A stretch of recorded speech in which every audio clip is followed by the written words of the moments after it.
All right. Um, I'm giving a response to some recent videos involving the family of Steven Anderson. Now, Steve Anderson he's really kind of part of a sect, a spin-off of Common Independent Baptist. He started a group called the New Independent Fundamental Baptist. So, um, a lot of people have felt that there's some cultic things that go on with it. Um, Now, I really don't have the time or the energy to kind of go super deep into all of his teachings. Uh, so I forget if there's some things going on there. But in general, I did come about him through different theological controversies. So the majority of independent Baptists hold to dispensationalism. I agree with him. So, yeah. But he does not, and he is a very strict, um, what do you call it, post-trib rapture guy. Now, technically, I think his view is pre-wrath, which is where you have 7 years of tribulation, and this last year and a half, that's where God really comes down and hits hard. So he says, well, God's not going to do that, but everything else, yeah, that's us. We can do this. Let's go through the tribulation. And, you know, um, that position, I know that there are people that hold to it, but most of the time they're just not consistent. They just say, well, I guess we'll just have bad days one day. You do it, deal with it. But but if you're really in that period of time, you're going to have to be looking out for the Antichrist. You're going to have to be looking out for all these satanic figures that are infiltrating the church. And it really gets overblown. As far as like what we see in real life, it gets overblown. And so this is a special time where it gets that bad. It's not going that bad, but you can't tell with a post-trib rapture. So basically, the problem is that he's consistent. And so being consistent, he's kind of extreme. He got his fame getting on to the Alex Jones show, which, of course, a lot of people view as extreme anyway. But there are some things that, if you're into that world, and I've dabbled a little bit, basically, there are some things that Alex Jones does that may sound good in politics. But as far as like some of the religious stuff, there's some danger. So Alex Jones is fellowship with some guys who are anti-Jewish, anti-Semitic, and a couple of them have been associated with the Jesuit order of the Catholic Church. And basically, what we see with oh, now who's our main guy here? Okay, Steven Anderson. What we see with Steven Anderson is he kind of lumps in with that stuff. And basically, God did choose the Jews in the Old Testament, and they have a purpose. That purpose doesn't mean that they're free from the judgment of God. They have to face God according to the law unless they are saved by grace through Jesus Christ. So if they trust in Jesus Christ, they'll be saved too. And any group, it doesn't matter who you belong with, if you trust in Jesus Christ, the true Jesus Christ, but if you trust in Jesus Christ as your Lord and Savior, you shall be saved. Now, so he kind of goes to some extremes there, but that's not the biggie, okay? Then he does some things that just doesn't make sense. He teaches free grace, meaning that if you believe in Jesus Christ, you're saved. That's it. But then he'll teach this other thing about the gays. Like everything is completely different if somebody's gay. If somebody's gay, then they can't have any offering of salvation, any offering of repentance at all. How does that work? There's no sense to it. It's like if you sin, well, can you be forgiven? And and even though it is a disgusting sin, it's just a sin. God can overcome all sin through the blood of Jesus Christ. It's just that simple. You can't change the rules for somebody else just because you've got little issues. So basically, um, we've seen little things that kind of seem a little bit extreme there and extreme there from him. But recently, what's been going on is that his children, now he's got a lot of kids. I'd like to say nine, but it's not like he's parading his kids everywhere. I'm, trying to check out his family, portrait or something. So, I don't try to get into these details. But generally, say about three or four of his kids, his oldest kids, have now come out claiming, which one of them's 17, but the rest of them are adults. And the other kids he's raising. But yeah, so these four have come out claiming that him and his wife were physically abusive.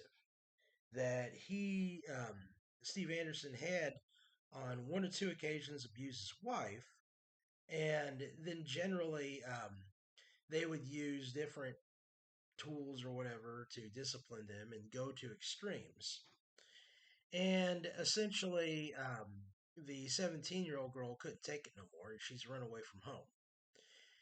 First, she was like with her uncle, and then Steve got the law in on his brother, and basically she ran away from there, and so she's on the loose. And essentially, her thing is that like she doesn't want to go back to that situation. She feels like they're going to kill her. So basically, that's kind of where we're at now. Now, I do believe their testimony that they were abusive, but I understand the tension that's going on in the independent Baptist community about it. So let me kind of go over some of that because we have to understand what abuse is. Okay. Now, there is a type of parenting that was pretty well universal, let's say before the 20th century, and it was probably the majority of the 20th century, and that is corporal punishment. Corporal punishment would involve spanking of a child. Sometimes there would be the use of instruments involved. And essentially, a psychological culture has come out, a secular psychological culture, that has made this out to be something vile. And so then the question is like, if you're doing corporal punishment, are you an abuser? So some people go to this extreme and claim that spanking your kid is a form of abuse. Now, this culture, particularly the independent Baptists, have tried to keep their values, and it's the same values you would have outside of Western civilization. Okay, I mean, their parents are still spanking their kids, to be honest with you. But since the since this community has decided to make this an outlaw thing, has taken control of the colleges, to take control of the kids, to make this feel as if it's like an evil deed. Now there's a lot of confusion. So when I'm seeing the Andersons, and there's a little bit of pushback, I think the pushback is due to the fact that there's been so much confusion to where they're assuming that, like, okay, you're saying that they're spanking their kids and therefore they're abusers, and we got to push back on that. But I don't think that's what's going on. I do believe the kids to a degree. Obviously, people are going to have their take on it. Steve Anderson and his wife are going to have their take on it. The kids are going to have their take on it. But I wanted to kind of hit some things why I do think this is the case and why we do need to make a distinction. Um, when spare the rod, you spoil the child. It doesn't have to be literal, but you can't take literal out of it. The corporal punishment is good, especially for younger children. Now, when I say that, we'll make distinctions in a couple minutes, but generally, if I were a creationist, I'd say that.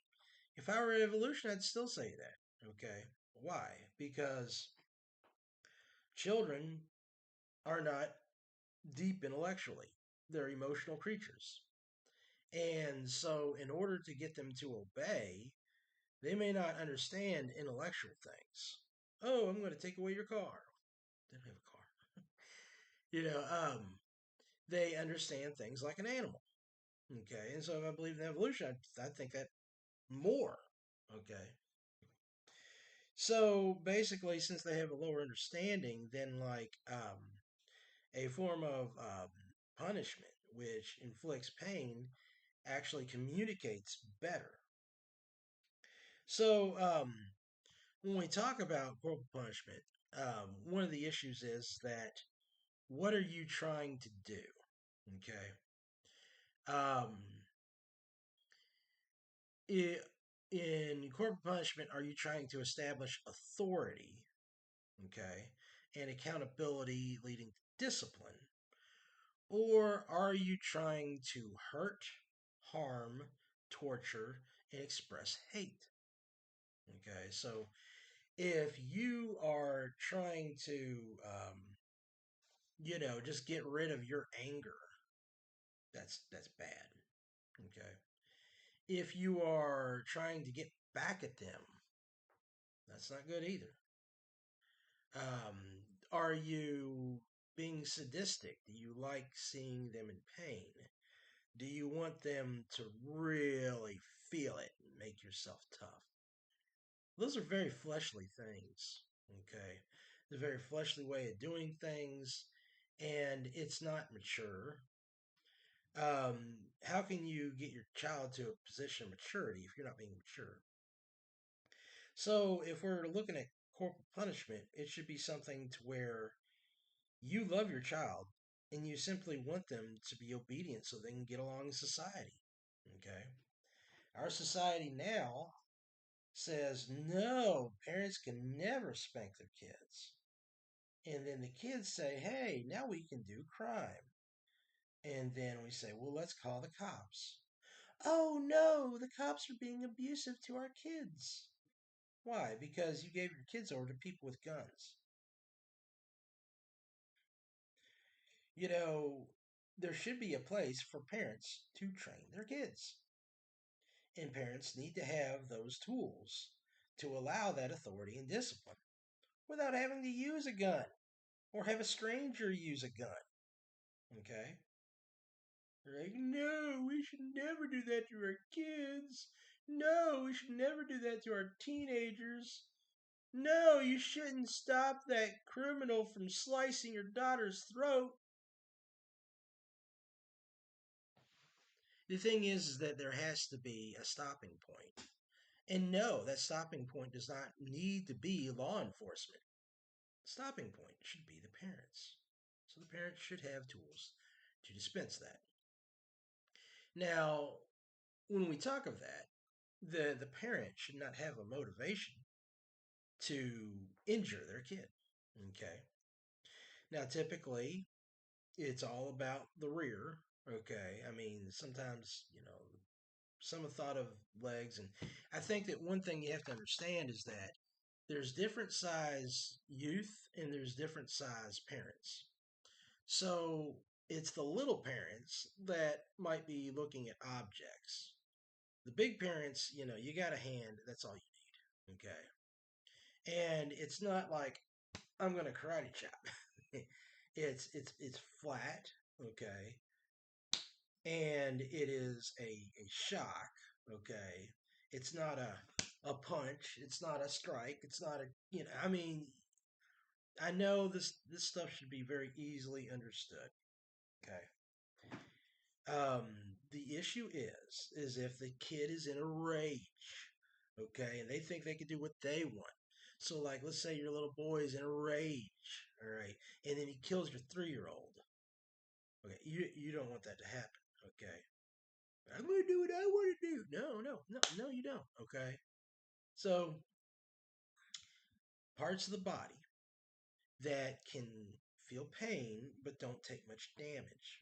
Okay, and that's the reason why the rear end is usually the target. Okay, because outside of like if you take a cane and strike the tailbone, okay, that does a lot of damage. But big meaty cheeks on giant bones, that's the biggest bone, biggest muscle there is. Okay, it's going to be able to take a lot of damage, but if you then it'll cause pain, and then that'll register in the kid and say, okay, this is wrong, I need to stop. Okay, and that's what you're doing. You're stopping the person from nuts, and kids can go nuts. All right. Is it for everybody? No. Some people listen when you tell them. Also, um, you know, as you said, different people, different kids. Okay. If you got a frail kid, you don't want to be, okay, now I'm going to hit you with a paddle. No. Paddle's really, for a frail woman, maybe with a big boy, that kind of thing. But essentially, yeah, those tools are only used to inflict what needs to be inflicted. It's a paddle. It's not a baseball bat. It's not a knife. Okay, why? Because it's not meant to harm. Okay, it's just a flat surface that spreads it out and then registers something in the kid's head and says, "Okay, this is too much. I have to stop. I don't want to keep getting wolves." Okay. Oh, that's primitive. Well, your kid's primitive. Okay, let's be honest with you. Does it mean that every way, if you can get your kid to behave, that's fine. But there is a sense in which the kid has to recognize your authority. Okay, so there is a second message. The first message is don't do this, and the first message is who's the authority. Okay, because they need an authority. They need a stopping point. Because if you can't control them, they might not be able to control themselves. And that's going to be a disaster years on down the line. Okay. So first you control them, then you help them to control themselves. And you don't want to keep doing this. Okay. That's saying like real discipline is not something that you want to do all the time. Like no. Okay. Um, I think that most places there are not laws against this. Okay, from what I know, I think that social services people try to make people think that, but generally, most states, the laws on the books don't say that you can't spank your kids. In fact, if there are, then you should, get them to change the laws, just flat out, um, because society needs to function, and you can't function that way, and that's why we're having all the problems. That's why, education is really failing. Okay. Oh, we've got all these great programs and they're losing pathetically. And some of these kids are just going down and down and down. Why? Because they don't have parents raising them. All right. They need parents. They need parents raising them. They need authority in their life. And they don't need that authority to be the government. Okay. The government should be the last option, not the first. And maybe certain people in the government know that and they want the opposite. Maybe they want to be the first. But no, we don't need a dictatorship. Okay. So we need families to take their responsibility. Um, when it came to what I'm seeing from my point of view, um, I do think that they crossed the line. That they were basically letting their emotions out. I think that some things are stepped over the line, especially if Anderson, his wife, and apparently, according to the kids, that was the mom who was more abusive than him, the kids. But no, there's that's not the way to do it, and there needs to be accountability among people. So, a church needs to be able to hold their pastor accountable when it comes to that stuff. They shouldn't protect them. Now, yes, there are some protections from abuse, but this is just not abuse. You need to have more wisdom in the congregation. Catch you later.